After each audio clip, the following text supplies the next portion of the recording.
right? They're there for the comedian. Other people, maybe they're in a shit mood. And you got to try to, what I noticed about it, which I thought was really cool and transformative, is that you get totally lost in it and you're all laughing.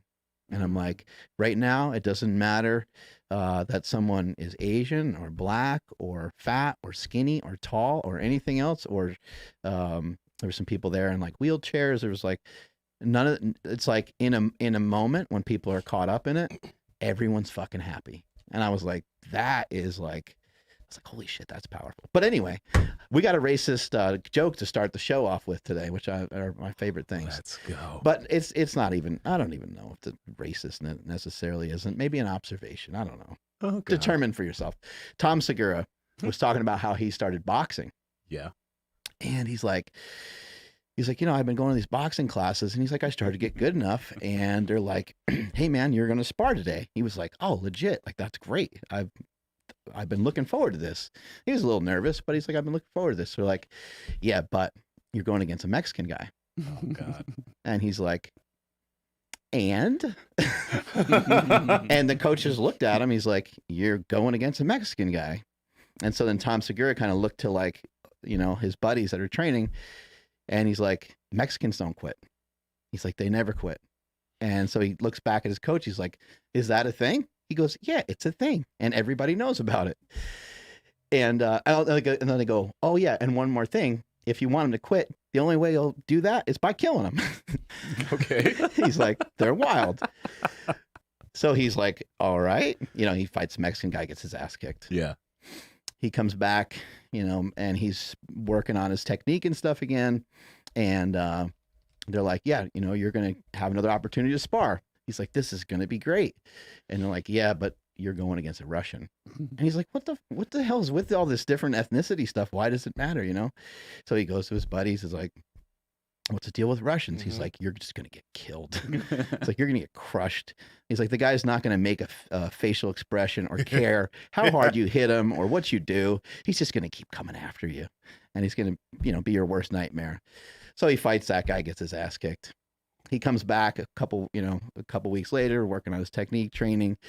And he's like, he goes to his coach. He's like, when do I have an opportunity to fight a black guy? I knew it was going here. And everyone at the same time is like, you're never going to fight a black guy. And he's like, okay, well, everyone's got these positive reputations. He's like, what do they say about white guys? He's like, you're fat and slow and easy to hit. And he was like, and he, you know, he's not like ripped or anything. He's actually in good shape. He actually trains at Zoo Culture. Oh, really? Tom Segura, yeah. Wow. Yeah, hitting some deadlifts and stuff. Anyway, I just thought that was fucking You're awesome. never gonna fight a black guy. Yeah. That's good shit. Ouch. That is good shit. Mm-hmm. Mm. Anyway, we talking about some fasting today? We are talking about some fasting, but first we got to talk about some food Mm. because I went to Tahoe this weekend. And although I did eat quite a bit out there, I brought a bunch of Eat Right with me. Mm. I ate about 2 of them. They were really freaking good, both shrimp. So I've been enjoying that. But I did come back like 13 pounds heavier, and I'll talk to you Whoa. about that. Yeah. Oh, hey, what's the deal with shrimp, man? Right? Like I don't know. I normally wouldn't cook it up for myself, but from Eat Right, it's legit, tastes really good. There's like hardly any fat in there. It's pretty much all protein. I don't know Tons of why it's protein. not a protein source that I think of more. Same here. And it was funny. I actually, was talking to the people I Eat Right. I'm like, what's the deal with the shrimp? Like, are you guys injecting it with something or, what's going on? And their just response was like, when you start with good shrimp, you end up with really good shrimp. And I'm like, that's too simple, but that makes a lot of sense. My kids have been eating the turkey. Like, it's awesome. I love their food. Yeah, I actually just ate turkey today for lunch. It was amazing. What's their secret with the turkey? That's Some sort of taco seasoning or something? Or they'd have to kill us if they let out the recipe? Probably. Usually turkey's so dry, but it's not. It's not. really weird, but I'm down for it every time, so it's whatever. Yeah, It's same good. thing. It's Also, nice and wet. very good macros on that Nice too. and wet. We like it wet. We promise we're not overhyping this food. It's incredible.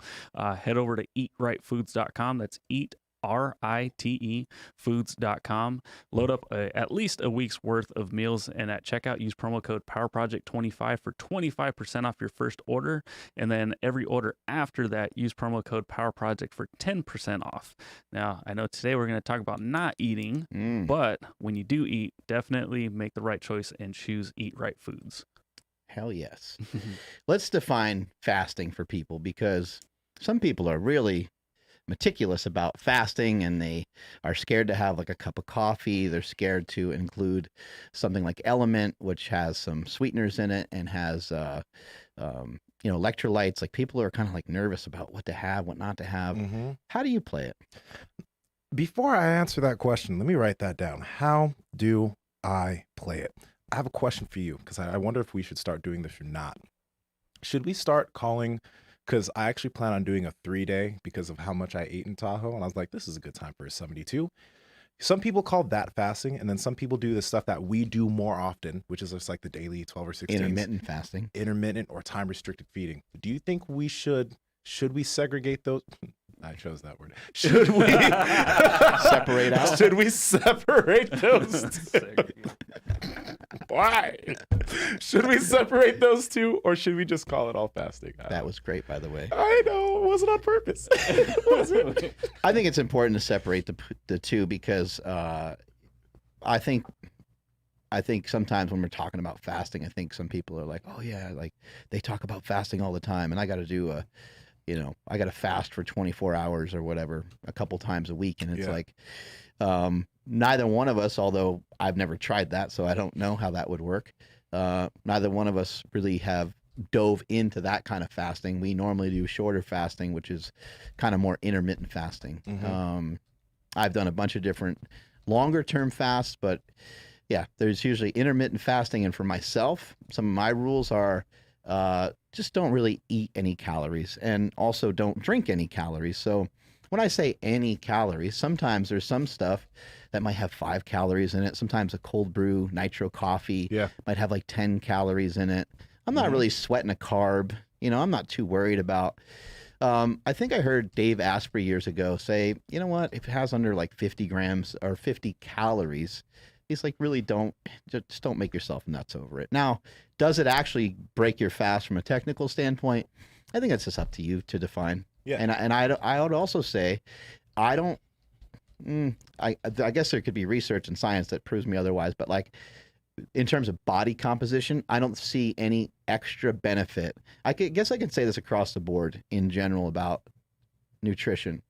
I don't see any extra benefit to like being like so crazy and meticulous about a particular thing. Mm-hmm. Like, going low carb can be fantastic, but worrying about that 0 number, like, I don't think it matters that much.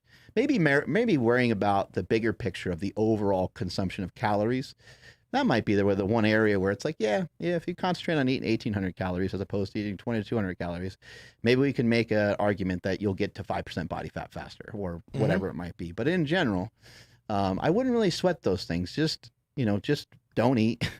Have your coffee black. There's probably no reason to pour anything into it or to do anything else. But again, if you do, and you can stay under that 50 calorie range, and you're only doing it once a day, I don't think you're doing any harm. Absolutely. I don't think you're doing any harm either. Now, I like what you actually called that. We're just going to call this intermittent fasting, and then there's long-term fasting. So if we ever talk about it from now on, we'll be clear if we're talking about a long-term fast, which I'm going to be doing soon, or intermittent fasting, which is just a little bit of just fasting for 12 or 16 or 20 hours during the day, having your meal, that one meal or 2 meals that day. When are we starting this longer fast? Tomorrow?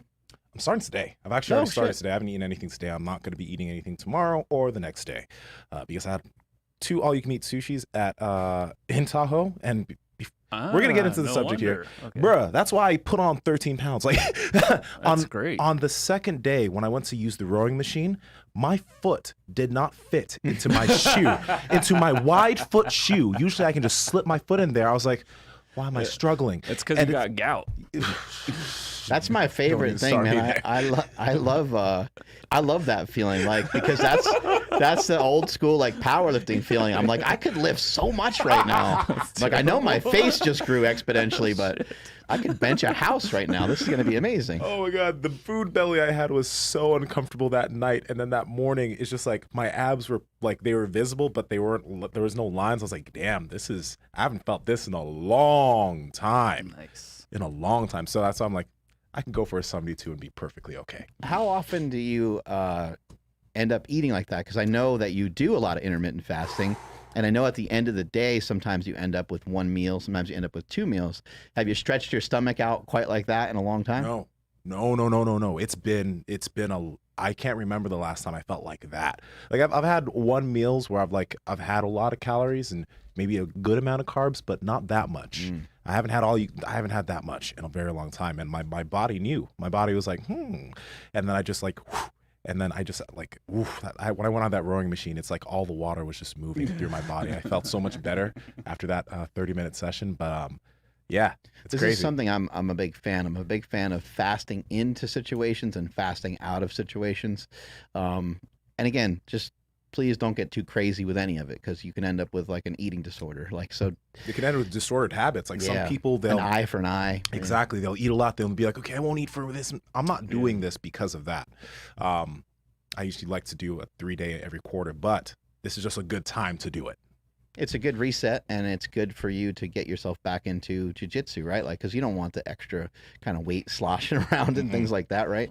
Lose that bloat, right? Exactly. Lose the bloat because there's quite a bit of it.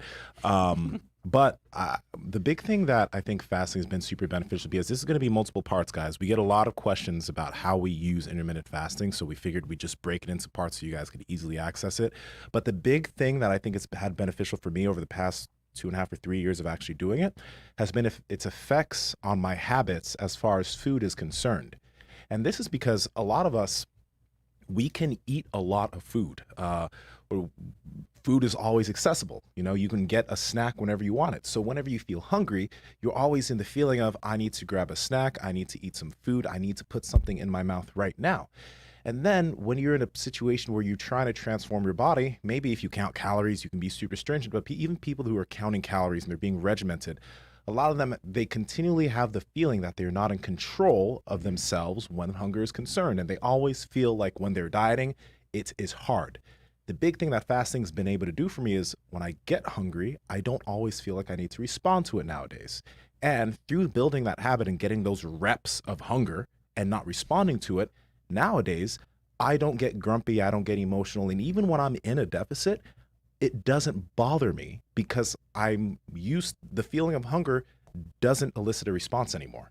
I think one of the most effective things too you can do when utilizing a fast to get yourself get yourself leaner, to lose body fat, is when the fast is over, is to pretend that it never happened. So now it's not like an onslaught of eating tons and tons of food. However, if you're an athlete, you might need to make sure that you make up some ground with your calories because you don't want to feel like crap when you're doing powerlifting or bodybuilding or whatever sport it is that you play.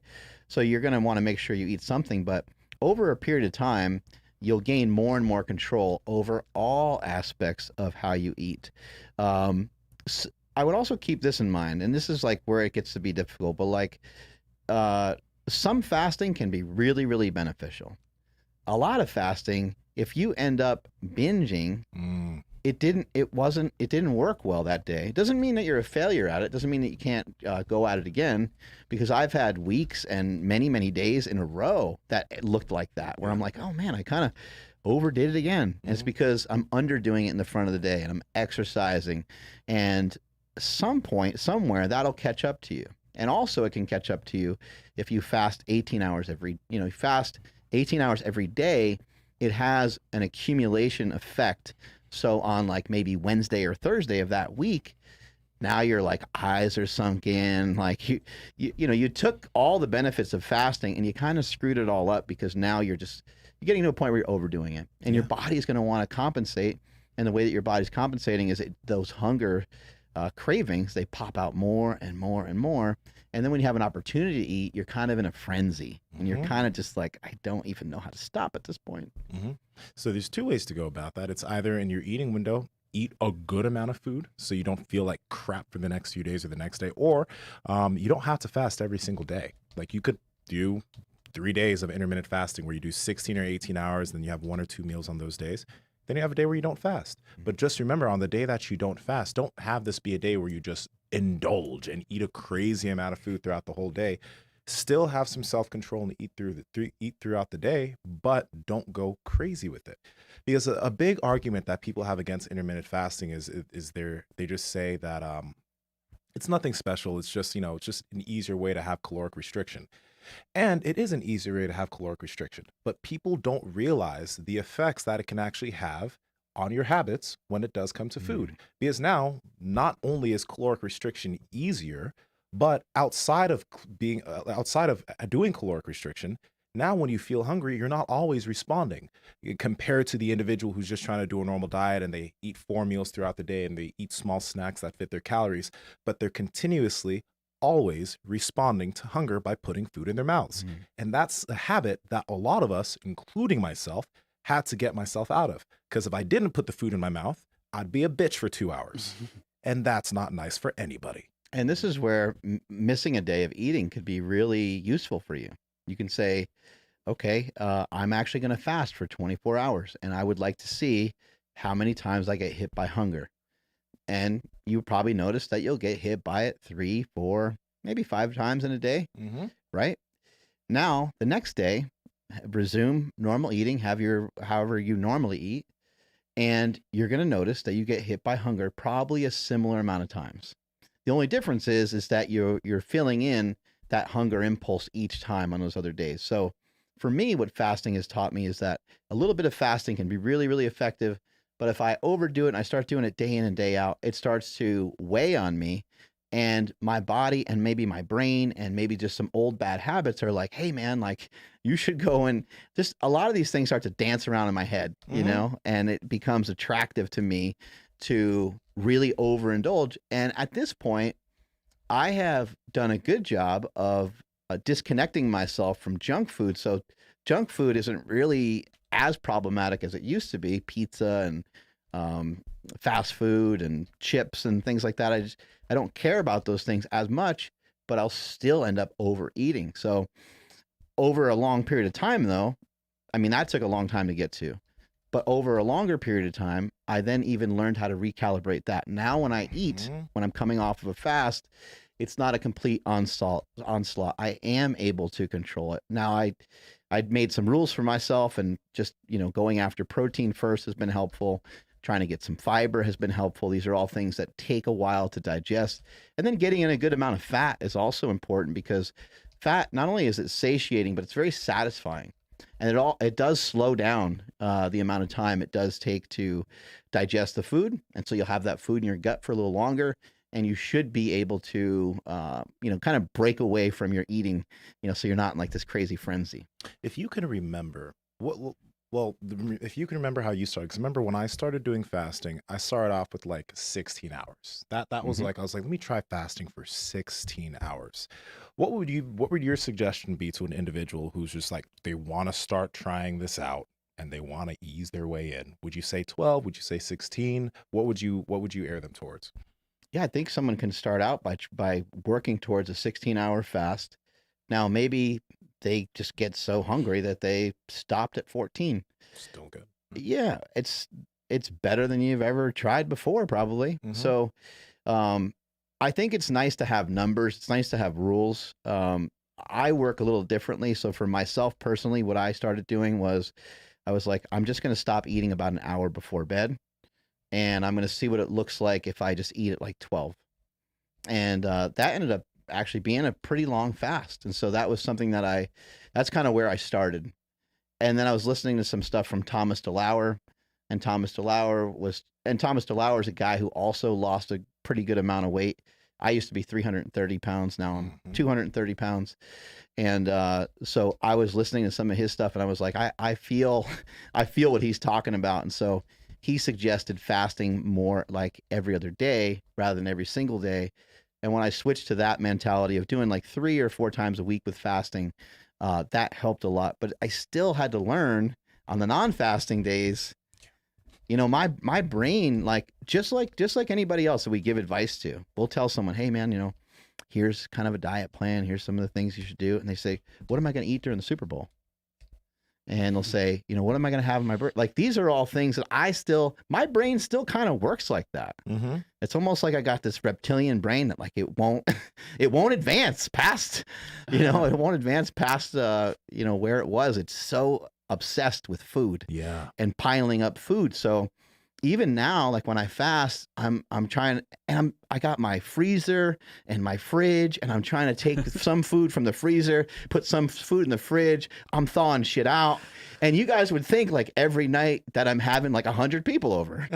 Like, oh, I must be having a barbecue for everybody. It's like, who's all that food for? I'm like, I don't know, man.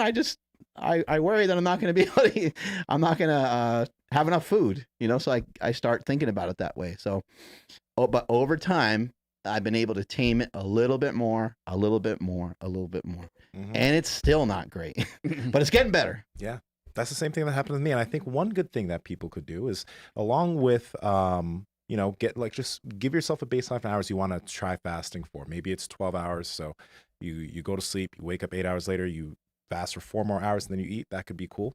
But also, let's lower that eating frequency a bit. I think that can make this a bit easier, because a lot of people, if you pay attention to how you're eating, you might have 3 meals and 2 snacks, or 3 meals and 3 snacks. That's 6 different instances during the day where you are putting food in your mouth. How about we decrease that? If you're going from 6, maybe go to 3. But nowadays, I'm just saying, so people can understand where I am, I do 1 to 2. Like if there's a day that I ate 3 meals, that's unlikely. It's usually 2 meals, 2 sizable meals, or 1 big meal. And that lowering of eating frequency has made a lot of things a lot easier, because nowadays I don't even necessarily need to fight off hunger. I don't have that thing going on in my head, because I know I'm gonna have a meal. Like my meal's coming later. My body knows that my meal is coming later. So it's not like you're hungry. And this is going to be a little bit harder in the beginning if you're coming from a place of eating throughout the whole day, because your body expects you to be constantly putting food in your mouth. And that's going to be like I said, that's what I went through in the beginning, where I had to fight off those reps of hunger. You're going to have to fight off those reps of hunger a little bit. Yeah, and I've heard you say, you know, have meals at meals. Yeah. I guess what defines a meal as a meal? Because you hear people, they want to have snacks. You know, they like, oh, I get too hungry, so I have to have something in between the meal or whatever. But is that going to be considered a meal now? It's funny, because these days, like when I have things that are snacks, that's usually close to my meal too. Like if I'm leaving here and there's a Quest Pop-Tart or something, I'll take the Pop-Tart, I'll go home, I'll have my meal. Like I don't put those things as separate, because that's after my fast is done. Once that whatever comes, my fast is done, I am now going to have my 2 meals or my big meal. So I don't have random instances in the day where I just eat something usually. But if that does happen, right? If there's a day that there's something in the break room and I just eat it, I'm still not going to eat until later. You know what I mean? So conceptually, I still don't really have snacks. I don't think we really need snacks as a constant. This is how it worked out for me in my brain. And it was extremely helpful when I concentrated more on just like eating meat and eggs. Yeah. Now I'm not just sitting here thinking like, oh, anyone can jump into eating like meat and eggs, like out of nowhere. Like I recognize it takes a while. Some people are listening and they're like, what the fuck's he even talking about? Like he just eats meat and eggs is ridiculous. Yeah. But when you are concentrated on meals and you're like, I get to eat a really kick-ass cheeseburger later. I get to eat a really kick-ass, type of steak later on today. There is just no reason for me to go for this lesser food. You're like, I just don't care about it. That might be hard for people to kind of get on board with, but again, the snack food, it's going to be something that is real tasty. It tastes really good, but it's going to fill up room in your stomach for otherwise more nutritious foods. And for someone like Nsima who's doing jujitsu, it's like, you could afford to kind of do that, but if you're taking away from the nutrients that you could get, you're kind of messing up your mission to, you know, be a Brazilian Jiu-Jitsu black belt. You're kind of like throwing the whole thing off. I mean, we don't have to get crazy about it. Of course, there's room to enjoy yourself. Of course, there's room to go for it, but it is kind of throwing some of that, throwing that off track. And so for me personally, when I start to think about a snack and I'm like, oh, that would be great to eat that. You know, bread at a restaurant's always a great example. Jeez. I'm like, I have a full meal coming. Yeah, the temptation is right there. The bread is warm. You could smell it. There's butter. The butter. Now, if I was going to eat the bread, I would do it after I ate my steak. You know, because sometimes they'll say, hey, you want more bread? Sometimes I might be like, yeah. And the reason is just to make sure I get in what I'm supposed to get in. Do what you're supposed to do first, and then if you want to play and mess around, and you can afford to do that, and it doesn't set you off path and doesn't trigger a bunch of other bullshit to go on, then I think you kind of earn the right to do that. Yeah, and I think so. Like for me, I would have like a protein bar, which I enjoy it. So like I'm still gonna have that, but when I would reach for a protein bar because I was like, I'm getting kind of hungry, I'm gonna have this. It just made me hungrier. So like if you are somebody that is trying to have the snack to try to suppress the hunger or to try to eat less later, you might potentially set yourself up to actually eat more. Yeah. And you're totally right there, because once you start eating, everything starts moving. You'll notice this a lot in the beginning too. Like I've tried that. Like when I have that first meal, it's like now the whole day I'm just like, my stomach's like, give me more. You know what I mean? Yeah. It gets harder. Yeah. So sometimes it's a lot easier to just let that feeling pass, because you will, I think, like having an awareness of that. So pay attention when you feel hungry. Okay. But don't give it so much attention where you go reach for food. Just be like, okay, I'm kind of hungry.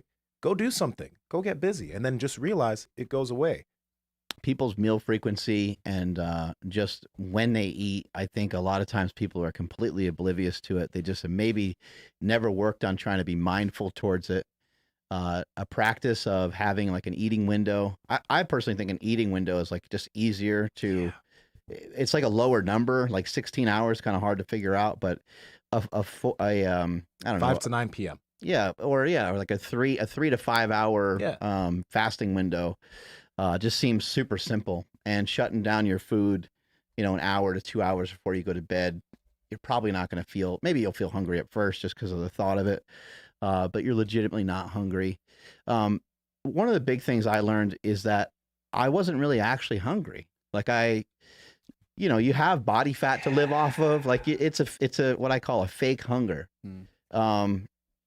I remember in a movie, I think it was like Danny DeVito, he asked somebody if they wanted a donut, and the guy's like, no, I'm not hungry. He's like, you don't have to be hungry to eat a fucking donut. There's always room for a donut. There's always room for dessert, people say, right? Kind of grow a second stomach for dessert. And you'll never be satisfied from stuff that contains stuff in it that doesn't have anything that you actually need.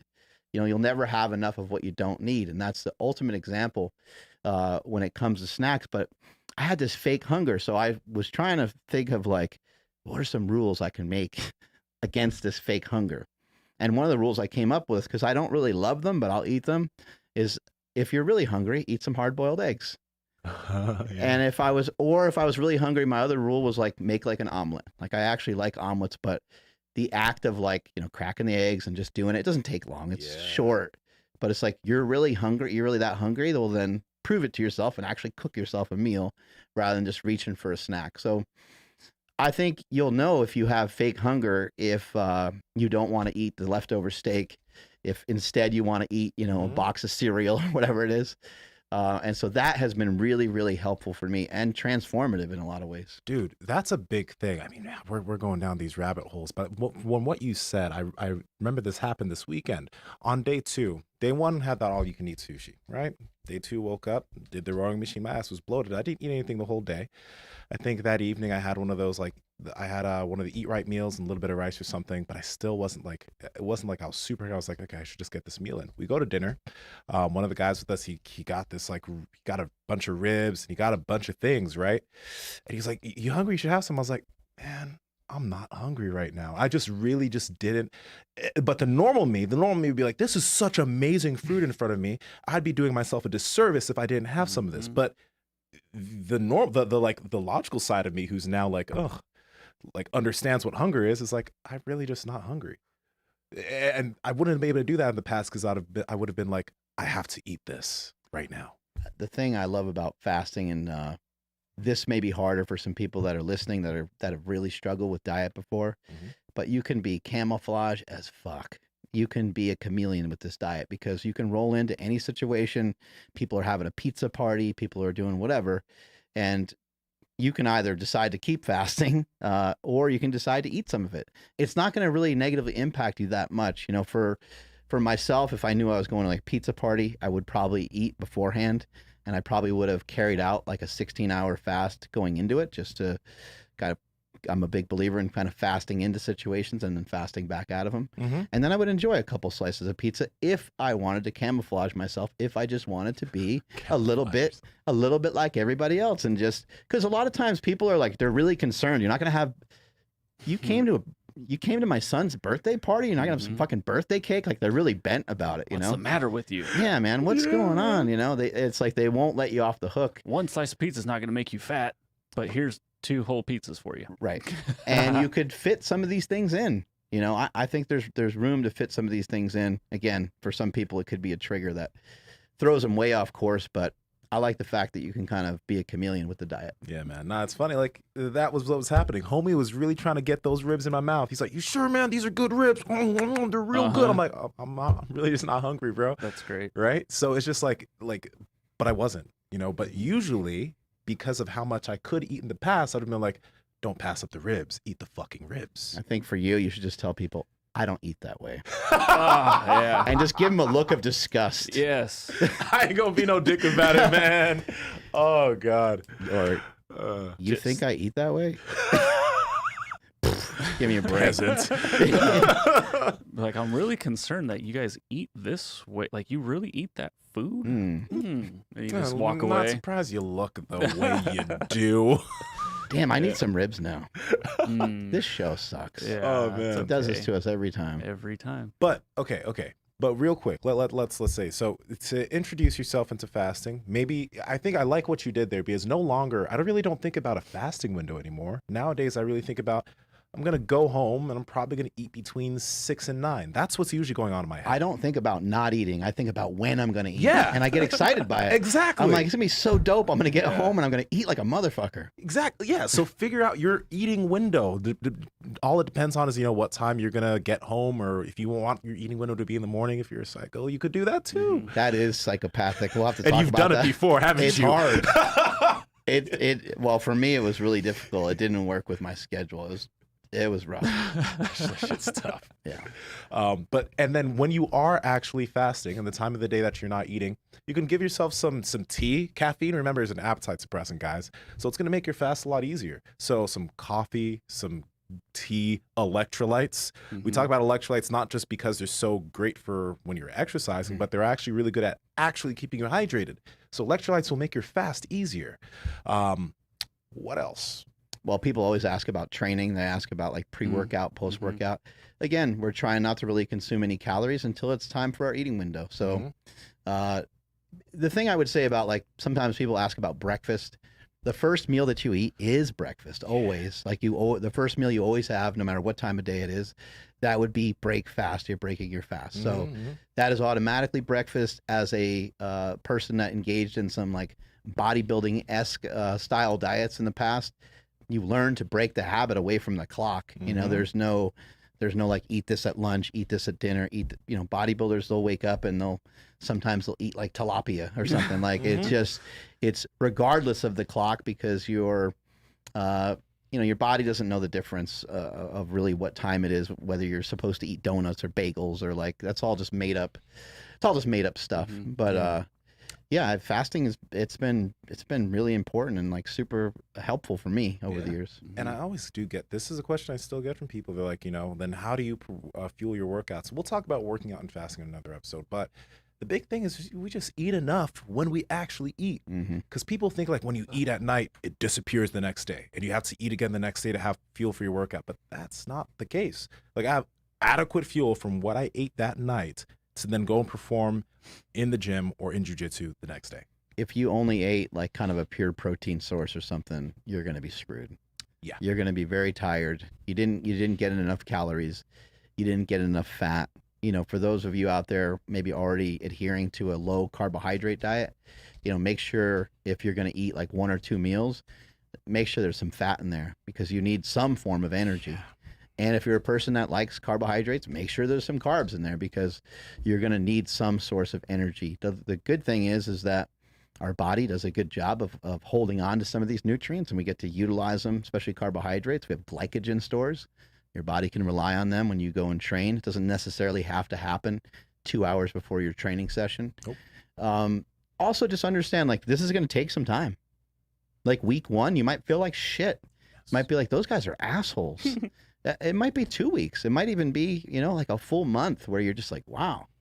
A lot of times when people are attempting to do any sort of nutritional protocol, most often they are reducing their calories. So if you significantly reduced your calories and you're coming off of something that you don't even have any idea where your caloric intake was, you just were eating whatever way you wanted to, and you made a lot of poor choices. The new style of anything that you go to switch to, eventually it will make you feel better. But at first, it's probably going to be a kick in the balls. Mm-hmm. Probably going to take some time to adjust to. So just understand there's definitely going to be an adjustment period with it. Absolutely. Yeah, and we're getting a lot of like really good questions in the live chat. Like John was just asking about recommendations for transitioning from multiple meals to a smaller amount of meals in a smaller feeding window. But I think everything that everyone's asking, I think we can probably dive into each of those questions in a future episode. I think I'll write these down and then we can just kind of go from there. Yeah. To kind of help. I mean, For sure. we'll have the listeners kind of dictate the way this like multiple part series will go. I think that would be cool. So if you guys do have questions, keep them coming in, but probably won't be able to get to almost any of them at this point, though. I'll just address that real quick. I mean, I think we kind of mentioned that already, and Seema talking about, how he does 2 meals, 1 meal type thing. If you're going from 5, if you're just trying to advance yourself into fasting a little bit more, just push your fast a little longer each day until you start to get yourself to 16 hours or 18 hours. I think it's pretty simple. Start out by, discontinuing your food 1 hour before bed, then maybe do 2 hours before bed. Push your food off in the morning, maybe just 1 hour back from wherever you would normally eat. Mm-hmm. Then maybe you go 2 hours and just keep kind of doing that until you end up with a shorter eating window. Yeah. And it makes you appreciate your actual meals. That's what's been so huge for myself. It's amazing. It just, I'm a little embarrassed to try to make this analogy because it's kind of silly, but all right, fuck it. So imagine. I think I know where this is going. Yeah. So imagine, all right, you and your significant other kind of have this deal. Like, all right, you guys are going to get in. You guys are going to maybe meet up at a hotel even. So it's guaranteed you're going to get some tonight. Sealing the deal. That's scheduled for around 7 p.m. Mm-hmm. Would you, right before you leave work around 5, would you be like, oh shit, I can't wait for tonight. I'm going to go jack off. No, you're going to save it up for when you get there. I thought it was 15 maybe. So that's what I was going to say. It could kind of go both ways because, like, if it's going to be maybe not the best. I've never tried going both ways. No, that's not what I meant. Oh. I'm not judging anything. I just said I never tried it. No, because it can last longer maybe. Yeah, if you're not too I was like, excited. someone's going to argue with you on there's this the other one. way. But if you're really trying to get the most bang for your buck. Refractory period's short when you're young. Yeah. You're like, yep, ready to go again. The old refractory The period. refractory. Mhm. But I think that's yeah. what it's called, right? Yeah, perfect. Yeah.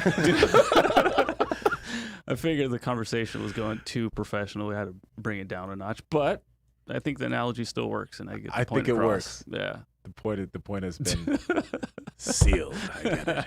Yeah. But yeah, wait for that big meal because it'll taste better. Mm-hmm. It will. It really will. So if you're screwed up with your diet, you really struggle with it, you have not been sure on how to control your food, you've tried every single diet you think that's out there, give some intermittent fasting a thought. It's helped me gain more control. It's helping Seema gain more control. It's helped a lot of other folks. I have not personally suggested this to anyone where it hasn't worked. It has worked as a strategy for every single person. Now, different people, they just don't really enjoy doing it. And they'll tell me, like, I fucking hate doing that.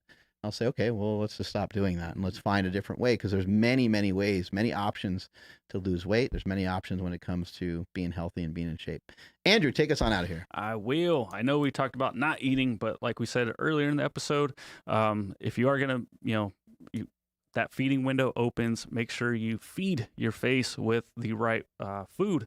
And the easiest way to do so is with Eat Right Foods. Again, that's eatritefoods.com. At checkout, enter promo code PowerProject25 for 25% off your first order. Links to them down in the YouTube description as well as the podcast show notes. Please make sure you're following the podcast at Mark Bell's Power Project on Instagram, at MB Power Project on TikTok and Twitter. My Instagram and Twitter is at I am Andrew Z. And Nsima, where are you at? And Nsima Yin Yang on Instagram and YouTube. At Nsima Yin Yang on TikTok and Twitter, Mark. At Mark Smelly Bell. Strength is never weakness. Weakness never strength. Catch you guys later. Bye.